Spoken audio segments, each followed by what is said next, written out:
ಬ್ರಹ್ಮರಥೋತ್ಸವ ಪ್ರಯುಕ್ತ ಉಚಿತ ವಾಹನಗಳ ಸೌಲಭ್ಯ ಹಾಗೂ ಅನ್ನ ಸಂತರ್ಪಣೆ. ಬಿವಿ ರಾಜೀವ್ಗೌಡ, ಶಿಡ್ಲಘಟ್ಟ ತಾಲೂಕಿನ ಸಾಧಲಿ ಹೋಬಳಿಯ ತಲಕಾಯಲಬೆಟ್ಟ ಗ್ರಾಮ ಪಂಚಾಯಿತಿ ವ್ಯಾಪ್ತಿಗೆ ಬರುವ ತಲಕಾಯಲಬೆಟ್ಟದಲ್ಲಿ ಇತಿಹಾಸ ಪ್ರಸಿದ್ಧ ದೇವಾಲಯದಲ್ಲಿ ಶ್ರೀ ಬೂನೀಳ ಸಮೇತ ಶ್ರೀ ಲಕ್ಷ್ಮೀ ವೆಂಕಟೇಶ್ವರ ಸ್ವಾಮಿಯ ಶ್ರೀ ಮತ್ಕಲ ಕಲ್ಯಾಣ ಬ್ರಹ್ಮ ರಥೋತ್ಸವದ ಪ್ರಯುಕ್ತವಾಗಿ ದಿಬ್ಬೂರಹಳ್ಳಿಯಿಂದ ತಲಕಾಯಲಬೆಟ್ಟ ಜಾತ್ರೆಯವರೆಗೂ ಉಚಿತ ಆಟೋಗಳ ಸಂಚಾರದ ಸೌಲಭ್ಯ ಹಾಗೂ ಬ್ರಹ್ಮ ರಥೋತ್ಸವಕ್ಕೆ ಬಂದಂತಹ ಭಕ್ತಾದಿಗಳಿಗೆ ಪ್ರತಿ ವರ್ಷದಂತೆ ಸಹ ಈ ವರ್ಷವೂ ಸಹ ಅನ್ನ ಸಂತರ್ಪಣೆಯನ್ನು ಶಿಡ್ಲಘಟ್ಟ ವಿಧಾನಸಭಾ ಕ್ಷೇತ್ರದ ಕಾಂಗ್ರೆಸ್ ಮುಖಂಡ ಬಿವಿ ರಾಜೀವ್ಗೌಡರವರು ಎಬಿಡಿ ಗ್ರೂಪ್ ಟ್ರಸ್ಟ್ ವತಿಯಿಂದ ಆಯೋಜನೆ ಮಾಡಲಾಯಿತು. ಈ ಸಂದರ್ಭದಲ್ಲಿ ಮಾತನಾಡಿದ ಕಾಂಗ್ರೆಸ್ ಮುಖಂಡ ಬಿವಿ ರಾಜೀವ್, ಶ್ರೀ ವೆಂಕಟರಮಣ ಸ್ವಾಮಿ ಬ್ರಹ್ಮ ರಥೋತ್ಸವ ತುಂಬಾ ಅದ್ದೂರಿಯಾಗಿ ನಡೆಯಿತು. ವರ್ಷ ಪ್ರತಿ ವರ್ಷದಂತೆ ಪ್ರತೀತಿಯಂತೆ ಬಹಳ ಅದ್ಧೂರಿಯಾಗಿ ಬ್ರಹ್ಮ ರಥೋತ್ಸವ ನಡೆದಿದೆ. ಈ ಬ್ರಹ್ಮ ರಥೋತ್ಸವದಲ್ಲಿ ನಾವು 4 ಬಾರಿಯಿಂದ ಭಾಗಿಯಾಗಿದ್ದೇವೆ.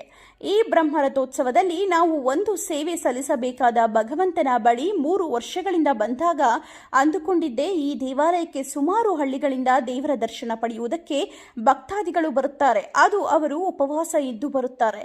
ದೇವರ ದರ್ಶನ ಮಾಡಿ ಬಂದಂತೆ ಭಕ್ತಾದಿಗಳಿಗೆ ನಾವು ಸುಮಾರು ವರ್ಷಗಳಿಂದ ಸತತವಾಗಿ ಅನ್ನ ಸಂತರ್ಪಣೆಯನ್ನು ಏರ್ಪಡಿಸಲಾಗಿದೆ ಎಂದು ತಿಳಿಸಿದರು. ವರದಿ ನವೀನ್ ಕುಮಾರ್, ಎಸ್ಎನ್, ಸೋರಕಾಯಲಹಳ್ಳಿ.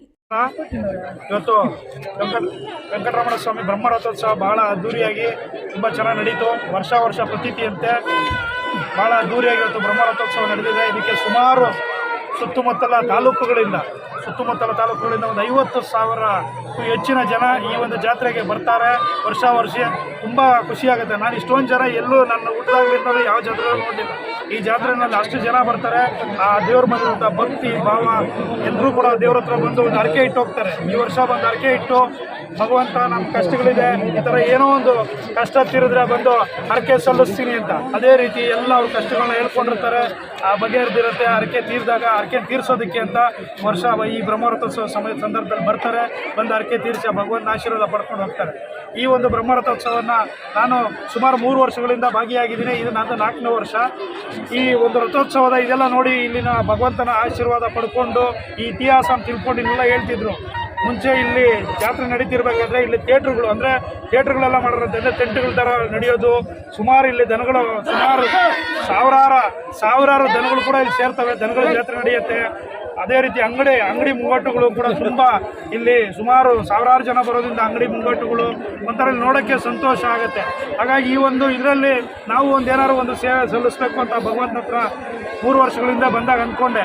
ಇಲ್ಲಿ ಇಷ್ಟೊಂದು ಜನ ಸುಮಾರು ಹಳ್ಳಿಗಳಿಂದ ಬೆಳಗ್ಗೆ ದೇವ್ರ ದರ್ಶನ ಪಡೆಯೋದಕ್ಕೆ ಉಪವಾಸದಲ್ಲಿ ಬರ್ತಾರೆ. ದೇವ್ರ ದರ್ಶನ ಮಾಡಿ ಆಮೇಲೆ ಊಟ ಮಾಡೋಣ ಅಂತ. ಎಷ್ಟೊಂದು ಕೆಲವರು ಬೆಳಗ್ಗೆ ಬಿಟ್ಟಿರ್ತಾರೆ, 5 ಗಂಟೆ ರಾತ್ರಿ 4 ಗಂಟೆ ರಾತ್ರಿಗೆ. ಅವ್ರಿಗೆ ಊಟದ ವ್ಯವಸ್ಥೆಗಳಿರಲ್ಲ. ಅದೆಲ್ಲ ನೋಡಿ ಇಲ್ಲಿ ಬಂದೋದವ್ರಿಗೆ ಎಲ್ರಿಗೂ ಒಂದು ಊಟದ ವ್ಯವಸ್ಥೆ ಮಾಡಬೇಕು ಅಂತ ಸುಮಾರು ಇದು ನಮ್ಮದು 3ನೇ ವರ್ಷ.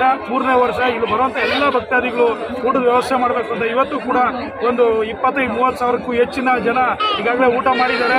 ಸಂಜೆವರೆಗೂ ಊಟ ಇರುತ್ತೆ. ಎಲ್ಲರೂ ಕೂಡ ಯಾರು ಭಕ್ತಾದಿಗಳು ಬಂದಿರೋಲ್ಲ ಊಟ ಮಾಡ್ಕೊಂಡು ಹೋಗ್ಬೇಕು ಅಂತ ಹೇಳ್ಕೊಳ್ತಿದ್ದೀನಿ.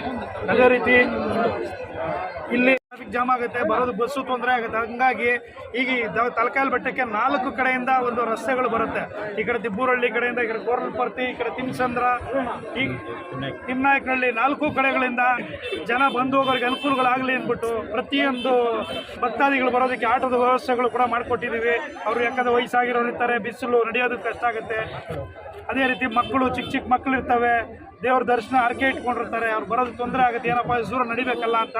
ಅದರಿಂದ ಅವ್ರಿಗೆಲ್ಲರಿಗೂ ಅನುಕೂಲ ಆಗಲಿ ಅಂತ ಎಲ್ಲ ನಮ್ಮ ಲೀಡರ್ಗಳು ಒಂದು ಸಲಹೆ ಕೊಟ್ಟ ಮೇರೆಗೆ ಇವತ್ತು ಎಲ್ಲ ವೆಹಿಕಲ್ಗಳು ಕೂಡ ಅರೇಂಜ್ ಮಾಡಿದ್ದೀವಿ. ಮುಂದಿನ ದಿನಗಳಲ್ಲೂ ಕೂಡ ಈ ದೇವಸ್ಥಾನದ ಒಂದು ಅಭಿವೃದ್ಧಿಗೆ ಏನೆಲ್ಲ ಶ್ರಮವಹಿಸಿ ಕೆಲಸ ಮಾಡಬೇಕು, ಅದಕ್ಕೆ ನಮ್ಮ ಉಸಿರೋ ತನಕ ನಮ್ಮ ಆ ಸೇವೆಗೆ ನಾವು ಖಂಡಿತ ಮುಡುಪಾಗಿಡ್ತೀವಿ ಅಂತ ಹೇಳ್ಬಿಟ್ಟು ಹೇಳಕ್ಕೆ ಇಷ್ಟಪಡ್ತೀನಿ. ಇವತ್ತು ನಮ್ಮ ಇಲ್ಲಿರುವಂಥ ಎಲ್ಲ ನಮ್ಮ ಮುಖಂಡರುಗಳು ಕೂಡ ಆ ಒಂದು ದೇವಸ್ಥಾನದ ಸಮಿತಿ ಇವತ್ತು ವ್ಯವಸ್ಥಾಪನಾ ಸಮಿತಿ ಇವತ್ತು ಜಾರಿ ಬಂದಿದೆ. ನಮ್ಮ ಮುಜರಾಯಿ ಸಚಿವರು ಸುಮಾರು ನಾವು ಒಂದು ವಾರ 15 ದಿನದಿಂದ ಈ ಸಮಿತಿ ಇದನ್ನು ರಚನೆ ಮಾಡಬೇಕಾದಾಗ ಕೇಳ್ಕೊಂಡ್ವಿ. ಅವಾಗ ಇಮ್ಮಿಡಿಯೇಟ್ ಅವ್ರು ಹೇಳ್ಬಿಟ್ಟು ಈ ರೀತಿ ಇವತ್ತು ತಲಕಾಯಲಬೆಟ್ಟ ಜಾತ್ರೆ ಇದೆ ಅಂದಾಗ ಇಮ್ಮಿಡಿಯೇಟ್ 2-3 ದಿನಗಳ ಹಿಂದೆಯೇ ಅದನ್ನೊಂದು ಆರ್ಡರ್ ಕಾಪಿ ಕೂಡ ಮಾಡಿಕೊಟ್ಟಿದ್ದಾರೆ. ಅದೇ ರೀತಿ ಇಲ್ಲಿ ಅಭಿವೃದ್ಧಿ ಕಮಿಟಿ ಅಂತಲೂ ಕೂಡ ಈಗ ಮಾಡ್ಬೋದು, ಅದರಲ್ಲೂ ಒಂದು 13 ಜನ ಸೇರಿಸ್ಬೋದು. ಇದರಲ್ಲಿ ವ್ಯವಸ್ಥಾಪನಾ ಸಮಿತಿನಲ್ಲಿ ಕೂಡ ಇನ್ನೊಬ್ಬರು ಸೇರೋದಕ್ಕೆ ಅವಕಾಶ ಇದೆ. ಇವತ್ತು ಅದರದ್ದೆಲ್ಲ ಯಾರು ಇಲ್ಲಿ ಆ ದೇವರ ಸೇವೆಯಲ್ಲಿ ಯಾರು ನಿರತರಾಗಿರ್ತಾರೆ, ಆ ದೇವರ ಬಗ್ಗೆ ಹೆಚ್ಚಿನ ಆಸಕ್ತಿ ಇರ್ತದೆ ಅಂಥವ್ರನ್ನೇ ನೋಡಿ ಆಯ್ಕೆ ಮಾಡಬೇಕು ಅಂತ ಕೂಡ ಅಂದ್ಕೊಂಡಿದ್ದೀವಿ. ಇವತ್ತು ಸುಮಾರು ಜನ ನಮ್ಮ 8 ಜನ ಈ ಒಂದು ಏನು ಸಮಿತಿ ಇದೆ, ಆ ಸಮಿತಿ ಎಲ್ಲ ಇವತ್ತು ಇಲ್ಲೆಲ್ಲ ವ್ಯವಸ್ಥಾಪಕರು ಸದಸ್ಯರುಗಳು ಇದ್ದಾರೆ.